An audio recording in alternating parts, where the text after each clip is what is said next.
দাবি সরকার মেনে নিয়েছে, কোটা সংস্কার হয়েছে, কিন্তু এখন তারা 9 দফা দাবি দিয়েছে। সেই 9 দফা দাবির মধ্যে আপনার এবং স্বরাষ্ট্রমন্ত্রী পদত্যাগ সহ বেশ কয়েকটা দাবি আছে। এই দাবির ব্যাপারে আপনারা কি ভাবছেন?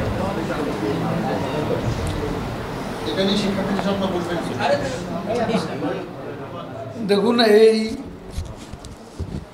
আমি একটা কথা পরিষ্কার করে বলতে চাই, আমি আজকেও বলেছি, সরকার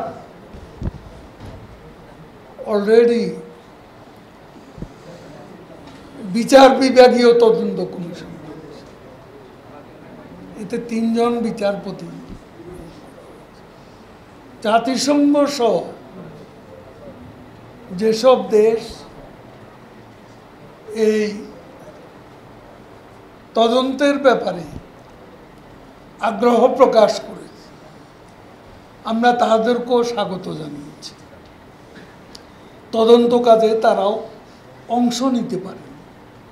এখন কে অপরাধী কে অপরাধী নয়, প্রতিটি হত্যাকাণ্ডের তদন্ত করতে আমরা বদ্ধপরিকর। সেটাও ওই যে তদন্ত কমিশন, তার কার্যপরিধি আওতার মধ্যে পড়ে। কাজে বিষয়টি সেখানেই থাকবে, সেখানেই সিদ্ধান্ত।